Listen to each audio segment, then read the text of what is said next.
maamulkeenu dee wuxuu soo jiray sanadii badhkaas runtii guulo waaweyn ayaynu gaadhnay dakhli runtii fiican waa la ururiyaa oo dee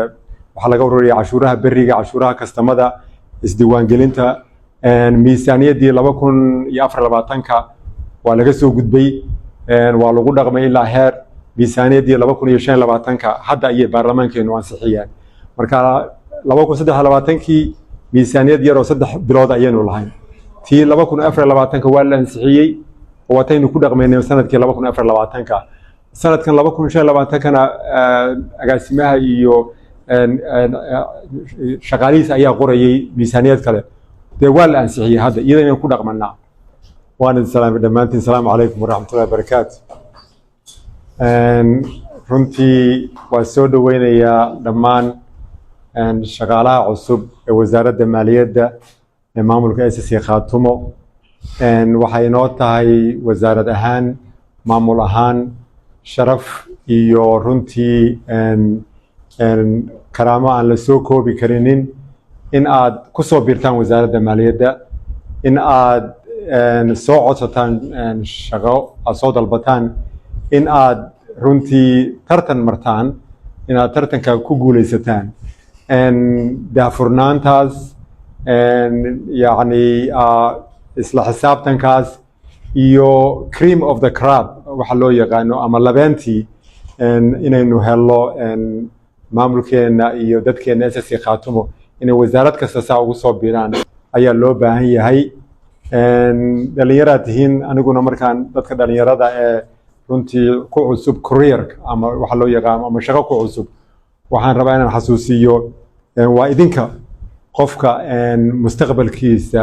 go'aansan kara yani waxa uu noqon doono idinka idinku xiranta waalidka kuma xirna wasiirka kuma xirna aday kugu xiranta hadba sida aad naftaada u koriso isu daryeesho wax isu barto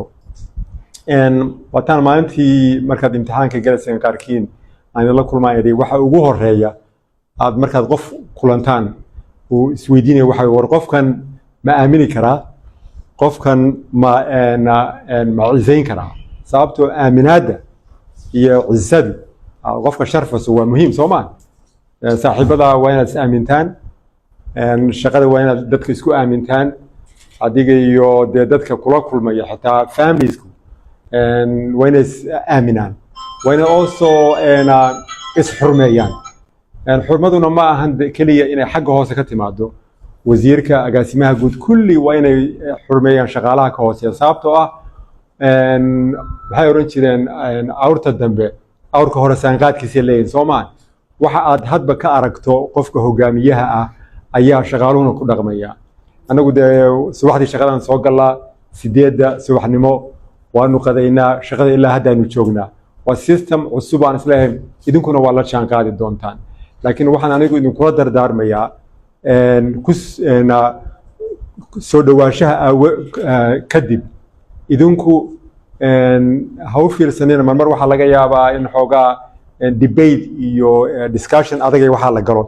laakiin waxa isu keentay waa shaqo aynu u hayno maamulkeena shaqo aynu u hayno wasaaradda taa focus ka saara Soomaalidu waxay tiraa ood qaadis iyo jiis waa gurigeyn Soomaa waynu ka mideysanahay inuu maamulkeena wax u qabano marka qaarkiis ayaa laga yaabaa inuu ku kala duwanahay see wax loo qabtaa miiniski iyo sidii wax loo qaban waan ku kala duwanahay laakiin wax qabasho waynu ka mideysanahay Soomaa marka waxyaabaha yar ee isku qabto sidii wax loo qaban lahaa taa focus ka saarina focuska waxa saartaan hiigsiga dheer aynu hiigsanayno oo ah maamulkeeni oo sanad iyo bar jiray ayaa adduunka oo dhan sida u fiirsanaya daafurnaantiisa sidaan ii sheegay markay nala kulmaan safaaradaha iyo dad kale way la yaabaan dad u report garay ayay leeyihiin SSC Khaatumo buuhooda joogta laascaanood joogta ku socota magaalooyin kale labeentii imtixaan ka qaadaysa qofkuna imtixaanka ku soo gudbaya not because waxa keenay xildhibaan baa keenay ama waxa keenay cuqaal baa keenay ama anaa keenay kartidiina iyo hufnaantiina iyo waxgarashadiina ayaa ku soo baxdeen why do we are choosing like that maxaan sidaa dadka ugu xulanayna haddii aan dadka lagu xulinin aqoontooda iyo kartidooda iyo waxa ay barteen dee shaqadii waxay kusoo baxsanaysaa aniga iyo agaasimaha iyo dad kale kusoo baxsanaysaa marka annagayba sharaf noo tahay annagayba culayska naga ridaysaa inaanu helo shaqaale shaqadii garanaya ku dhiiranaya wax qabanaya mar kale waa idin soo dhaweynaya ku soo dhawaada wasaaradda maaliyadda insha Allah waynu isu joognaa waa idin salaamay dhammaantiin asalaamu calaykum waraxmatullahi wabarakaatu mar kale soo dhawaada hadda dee waxaanu isugu nimi waa shaqaalihii cusbaa iyo dadkii aanu isleenahay runtii aan kusoo biiraan wasaaradda maaliyadda weeye ayaanu maanta halkan u fadhinaa maamulkeenu dee wuxuu soo jiray sanadii badhkaas runtii guulo waaweyn ayaynu gaadhnay dakhli runtii fiican waa la ururiyaa oo dee waxaa laga ururiyaa cashuuraha beriga cashuuraha kastamada isdiiwaangelinta miisaaniyaddii 2024 waa laga soo gudbay waa lagu dhaqmay ilaa heer miisaaniyaddii 2025 hadda ayay baarlamaankeenu ansixiyeen marka 2023kii miisaaniyad yar oo 3 bilood ayaynu lahayn tii 2024 waa la ansixiyey oo wataynu ku dhaqmaynay sanadkii 2024 sanadkan 2025kana agaasimaha iyo shaqaalihiisa ayaa qorayay miisaaniyad kale dee waa la ansixiyey hadda iyadana ku dhaqmanaa marka guulahaas badan ayaynu sanad iyo badh gudihiis ku tallaabsanay shaqaalahana waa shaqaalihii aanu isleenahay dadkii ku soo biiraan wasaaradda maaliyadda runtii annaga wasaarad ahaan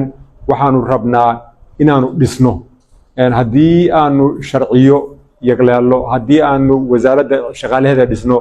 ama wasiirka iga dambeeya ama agaasimayaasha iga dambeeya ayaa markaa iyaguna dakhli ururinta sameynaya